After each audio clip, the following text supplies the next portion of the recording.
Do we think when Godzilla first appeared back in 2014, would Godzilla then consider the Godzilla now to be an enemy to us all? I mean, he's close to taking on a villainous turn. Let's go watch it again.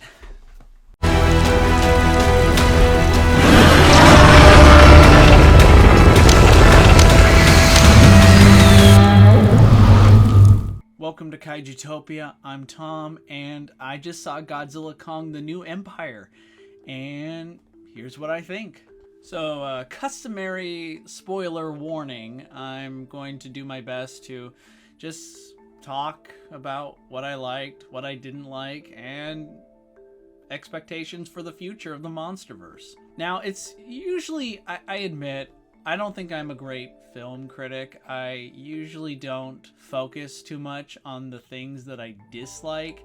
I always encourage viewers to watch a film and judge it on its own merits, on the sort of a story it's trying to be, as opposed to what you want it to be.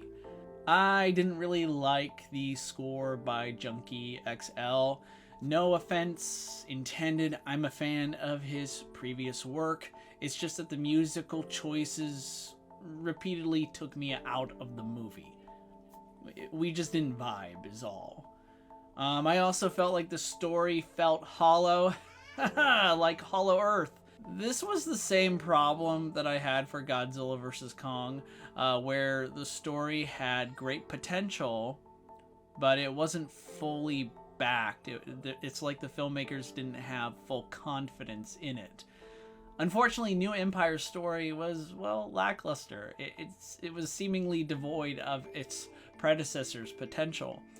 And while it's true that great ideas and concepts have been added to the Monsterverse lore, which I'll get into in a moment, yeah, I think your mileage may vary on their implementation.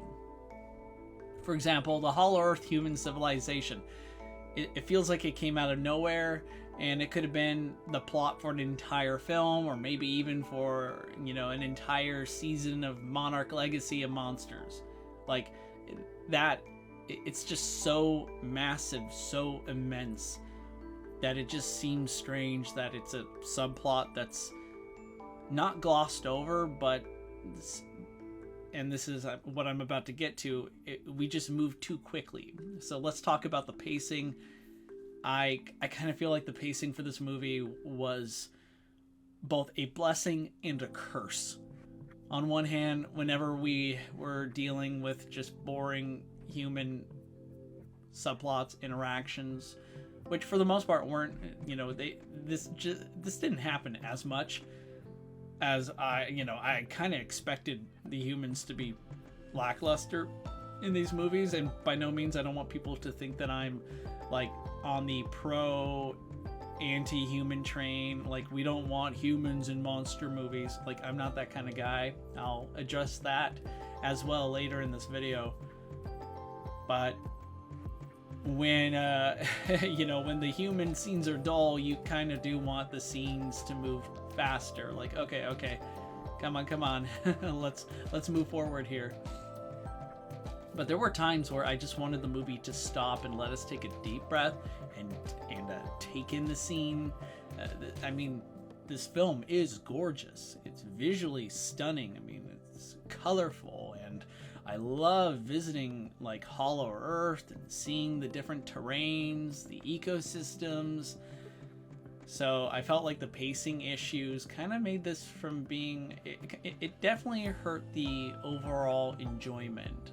It saddens me to say this, but I really, I especially since I just started liking the Bernie Hayes character. He first appeared in Godzilla vs. Kong, and as I mentioned in the past, I'm not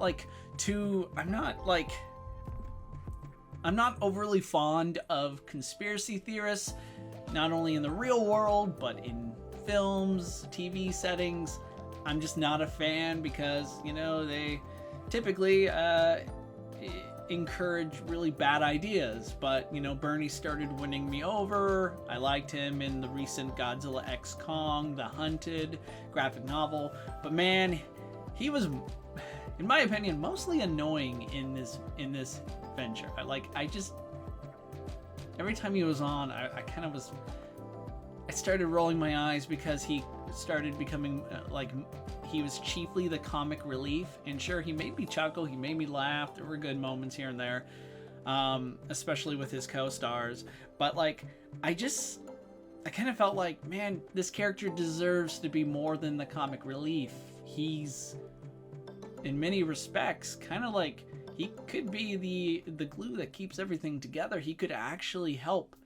I feel like there's a great character arc for this guy. He has so much potential, similarly to the lore of the MonsterVerse, similarly to the exposition, the plots, the concepts, which have huge Titanic-sized potential. I think the same applies to Bernie. And, well, I'm willing to give him another shot. He started winning me over in the end, so I'm hoping to see more of him. So, let's talk about what I liked. I really dug Adam Wingard's direction. He seems to be more confident as ever to helm the next film in the MonsterVerse series. I think he's proven to be quite instrumental when it comes to the longevity of the MonsterVerse, and it really does show. I mean, he's got such a creative visual mind, and I think he's talked about coming back for a third movie if this one does well. I would like to see it. It wouldn't hurt to see, okay, what does Adam Wingard's Godzilla Kong trilogy looks like, is what, that's my takeaway. That's my interpretation of, what may happen, and I would like to see it before the MonsterVerse carries on and continues to grow and evolve as we've seen it since its 2014 inception. I know I talked about this earlier about Hollow Earth, some of the things that I didn't like, but overall I think the Hollow Earth, I mean, it's proven to be more than a plot device. Ironically, it's a plot key. It is the key to the future of the MonsterVerse, and exploring its uncharted depths further in future installments is an absolute must. I feel like this is both the MonsterVerse's greatest strength, but also its weakness. It's like a double-edged sword. So, I'm kind of wondering, okay, if we see the Hollow Earth again, I hope, like, please don't shoehorn anything. Like, don't try and rush some really great concepts here. Just fully embrace what you're showing us. Like, trust that the Hollow Earth scenery itself, like just its exposition alone, is enough to keep us intrigued, and I say go even further. Anyway, let's talk about the humans. I believe Gia, played by Kaylee Hoddle, is arguably the best human character in the MonsterVerse right now, though I'd argue Mari Yamamoto's Keiko from Monarch Legacy of Monsters, she's number one. She's awesome. But Gia is pretty awesome too, and it's nice to see her have a really memorable character arc here. I'm happy to see her star rise, especially, again, spoiler alert, her essentially becoming Mothra's priestess. Yeah, by the way, Mothra, it's good to see you back, my queen. All I can say is it's kind of a shame that Gia's rise here, it came at the cost of Zhang Ziyi's characters Dr. Eileen Chang and Dr. Ling. They first appeared back in 2019's Godzilla King of the Monsters. They were being set up as the MonsterVerse versions of Mothra's Shobijin, so, it is what it is. I mean, you gotta improvise, you have to adapt, and I accept Gia's rise, her ascension here. I would love to see more of her. I feel like there's so much more room to see where her journey takes her. So I also look forward to seeing Rebecca Hall's character, Dr. Eileen Andrews. Rebecca Hall is a phenomenal actress. I just wish they gave her more to work with in these movies. I mean, she does really great. I mean, the scenes with her and Gia are great. I feel like there's a strong connection between the two, which is later in many ways mirrored by the connection shared between Kong and Zuko, which again, we'll get to the monsters. I'm saving the best for last. But I absolutely adored the ending scene with Eileen and Gia, with Gia telling her mom, "You are my world." That was beyond heartwarming. We needed that. That was great. And I think my favorite new human character is Trapper, as played by the great Dan Stevens. Dan Stevens, if you didn't know, is just such an underrated actor. If you haven't seen, like, say, I highly recommend FX's Legion. It's breathtaking. It's like a spiritual experience. It's just, go watch that if you haven't already. Dan Stevens is absolutely brilliant as the protagonist of that show, and it's just great to see him in the Monsterverse. I want more of him. Bring him back, please. Him being like a Titan veterinarian is just him being a Titan veterinarian was such a great idea. What a cool original concept. So credit to the movie. Okay, let's talk about the monsters. Where to begin? I love the monster interaction scenes between Kong and Zuko, Kong and Scar King, Godzilla and Kong, Godzilla and Mothra, and of course the monster action scenes. Who could forget the anti-gravity battle between Godzilla, Kong, Mothra, and Zuko versus Scar King, Shimo, and the Ape Army? It kicked so much ass. Kong versus Scar King ruled. I mean, what a great first fight that was. What a great way to demonstrate just what makes Scar King so dangerous. It was chef's kiss right there. Godzilla versus Tiamat, short and sweet. Also kind of terrible ending for Tiamat. Poor Tiamat, but man, it was extremely well done. I love that. The opening sequence with Kong, not only escaping the Wart Dog pack, but luring them into a trap. That was great. And who can forget Godzilla and Kong's rematch in Egypt? There's so much monster goodness in this movie. I can't stress it enough. As others have pointed out, the monsters are the reason why we're here.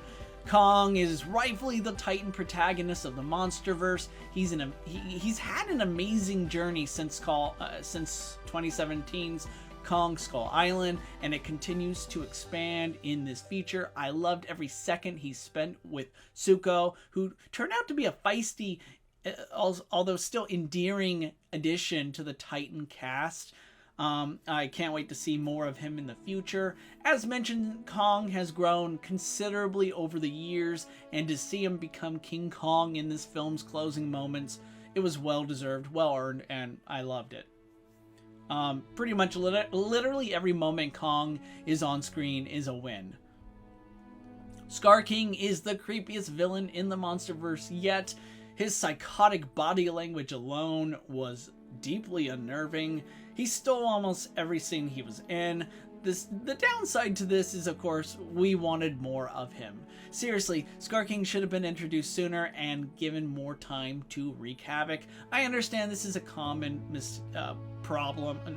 Maybe not a problem. No. It's a common sort of criticism that filmmakers generally, we like hearing this. Oh, you wanted more of this character. Good, we did our job.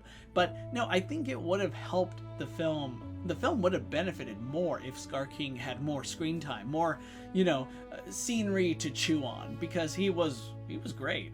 And hopefully we'll see him return in some way. I know what happens to him in the end. He dies, unfortunately, but you know what? You can turn him into a cyborg, or give him a prequel graphic novel, or we see him show up in a flashback. Speaking of flashbacks, oh my gosh, we'll get to that too. And of course, I love Scar King's henchmen, or henchapes. They did their jobs right. Loved the scene of the one getting in Kong's face when he first shows up, to Scar King's kingdom, and this ape is in Kong's face. He's just talking smack, and Kong just stares him down, and then one punch like knocks him down. It was so good. Okay, we gotta talk about Godzilla. All right. Despite receiving top billing, I mean, his name is on the tin. Godzilla does take a secondary role here, and I'm okay with it. Especially since Adam Wingard has talked about if he does another one, we're going to see more focus on Godzilla in the next installment, which is great. Obviously Godzilla fan. Yeah, bring him on. Let's see more of him. But, I think Godzilla served his role here because, let's just face it, his role in a nutshell is basically not only being the muscle, but being a pure force of nature. And I think he absolutely delivered on that. There are subtle hints of Godzilla's personality and motivations here, to the point where you could fairly argue he's close to taking on a villainous turn. I think that should be explored more in future storylines. Just, trying to see if maybe that sort of, I think, duality between Godzilla and some of the monsters he's fought before versus the kind of king he's become. I mean, how Godzilla behaves nowadays. Do we think when Godzilla first appeared back in 2014, would Godzilla then consider the Godzilla now to be an enemy to us all? I mean, there's so much to explore here. One thing's for sure, Godzilla is here to take ass and kick names. Wait, it's the other way around.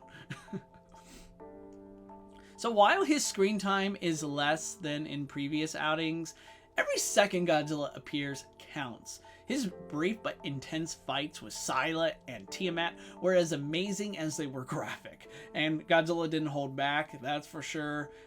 He's depicted as a highly aggressive, nigh unstoppable force. Only Mothra seems capable of calming him down. Hopefully in future installments we'll see more emphasis placed on Godzilla needing to stop seeing his fellow Titans as his subjects/rivals and begin to see them more as friends and family.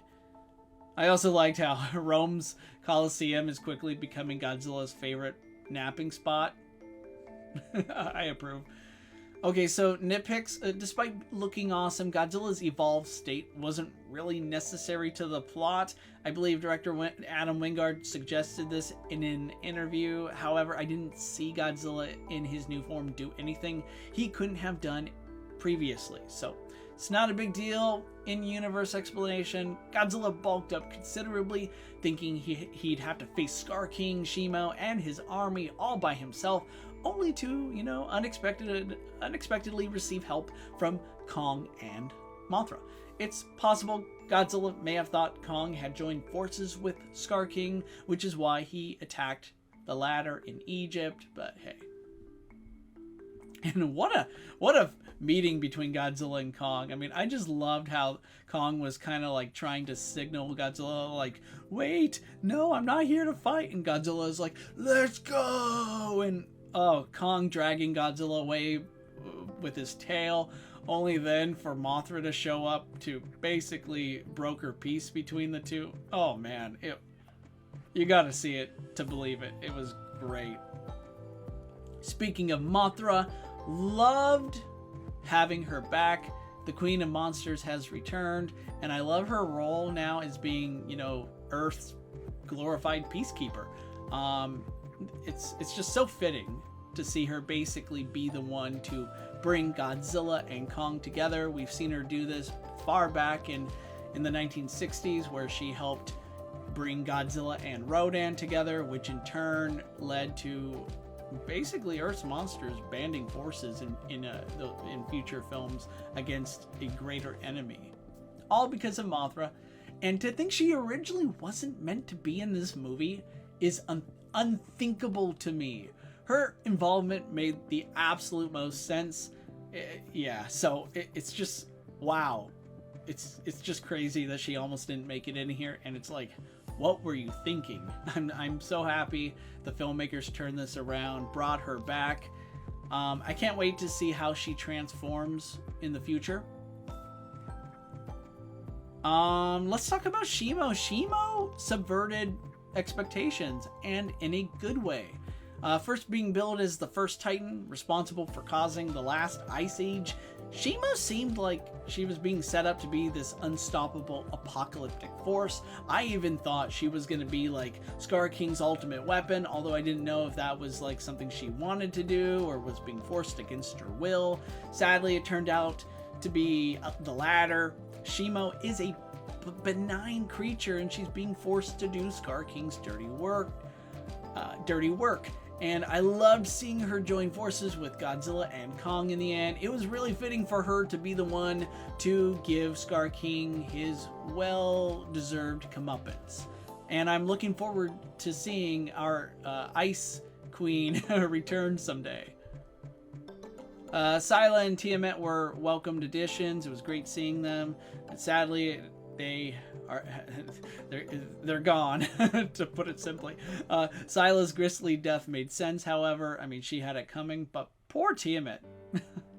Just poor Tiamat. Speaking of which, for such a limited amount of screen time, or kind of like a glorified cameo, if anything, Tiamat looked incredible, and I will miss her, but it's nice to know that her power lives on in Godzilla. I'm just coping. Okay, so before continuing on with this review, I'll just say this. When it comes to giant monster movies, the human element is critical. There are so many solid examples of this being the case. With that said, a significant percentage of moviegoers are here for the monsters. There's nothing wrong with that. I'm one of them. If the film is meant to be pure popcorn entertainment, okay, those are my expectations. I'm not going to go in expecting Godzilla -1 levels of seriousness, but this comes with a caveat. Just like you don't want your humans to be boring, that same rule applies to the monsters. You need to treat the kaiju like characters. Give them vibrant personalities, character arcs, motivations. All of this will strive and help cultivate a better story. And with that, I'll leave you with a memorable quote from Ishiro Honda. Monsters are tragic beings. They are not evil by choice. They are born too tall, too strong, too heavy. That is their tragedy. They do not attack humanity intentionally, but because of their size, they cause damage and suffering. Therefore, man defends himself against them. After several stories of this type, the public finds sympathy for the monsters. In reality, they favor the monsters.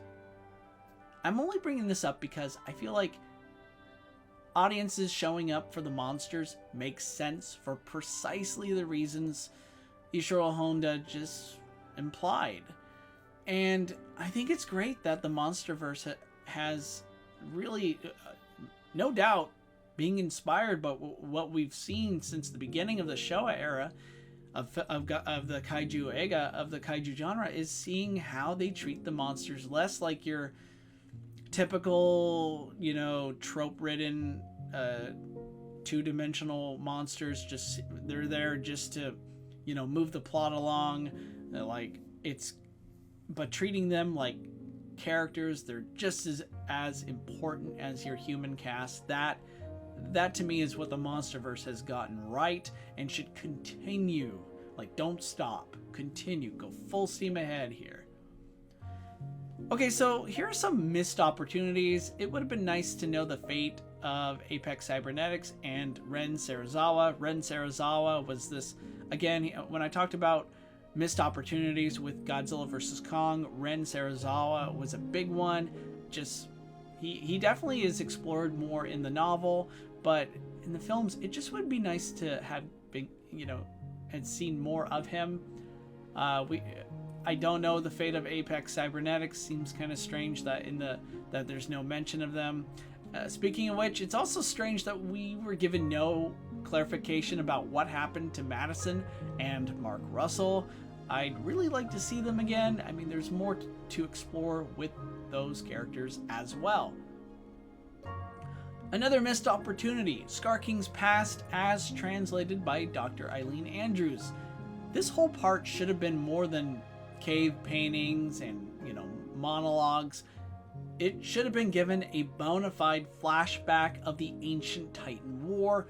We should have seen Scar King's history, his rise to power, how he defied Godzilla. What exactly did he do to make Godzilla like literally go Super Godzilla in this flick. Like, why did Godzilla feel like that's what he needed to do to win this fight? Did Scar King like murder Godzilla's parents or his ancestors right in front of him? That's something that we should have seen. Instead, it's like, well, we ran out of money, so we have to just have our main character talk about this. Come on, Monsterverse, it's time to show us the Ancient Titan War. Show us what happened. It would sell more tickets. It needs to happen. I'm sure it would look amazing. Until then, go watch my Godzilla vs. Kong Titan War stop motion flick where I do my best to show this. Shameless plug. Okay, so speaking of the devil, I think it was a mistake killing Scar King. Don't get me wrong, he had it coming, but Scar King was such a chilling, menacing villain. I would have kept him. Not only would I have given him more screen time, I'd have given him a proper origin story. Like, long ago, Scar King was instrumental in aiding Godzilla and the Titans against King Ghidorah's invasion. Alas, the once great ape was corrupted by Ghidorah, and so he turned on his former allies, all in the name of conquest. You know, something along those lines. The final battle in Rio de Janeiro should have been longer. I mean, it was wildly entertaining, yeah, but I didn't feel like the stakes were as high as Godzilla and Kong's fight against Mechagodzilla. It would have been nice to have seen more. I would have liked to have seen more from Godzilla's evolved form. It would have been great to see Shimo and Scar King really, like, even with Kong there, really giving Godzilla a run for his money. I would have liked to have seen Godzilla show off his new power in a way that makes me think, okay, yeah, you're evolved, but that didn't happen either. So that would have been nice. Now, what would I like to see? You know, there's this memorable scene of Kong and Zuko crossing over the skeletal remains of a super titan. I'd like to see this expanded further, please. We don't need to know who or what this titan was, but are there others like it? Are they still alive? And are they the next Monsterverse antagonist? Considering Kong is smaller than the super titan's tooth, a single one of these things could, like, take on all of Earth's titans at once. So I want more. Yes, please. Please don't just leave this as some sort of cool moment to make our mouths drop, which was cool and all, but let's explore this further. So, like, overall, Godzilla Kong, the New Empire is just wildly fun. I had a good time. It has its moments where I kind of feel like that should have ended up on the cutting room floor, or I would have, I wouldn't have done it that way. It's not perfect by any means, but it doesn't have to be. I mean, we're given exactly what we've wanted for years now. Just pure, fun, unadulterated monster shenanigans. Like, just unadulterated monster rock'em sock'em adventure. I really like this movie. I can't wait to see it again. I'm sure my son will love it, and I'm sure he's gonna love it when, many years later, he's gonna watch it again, and,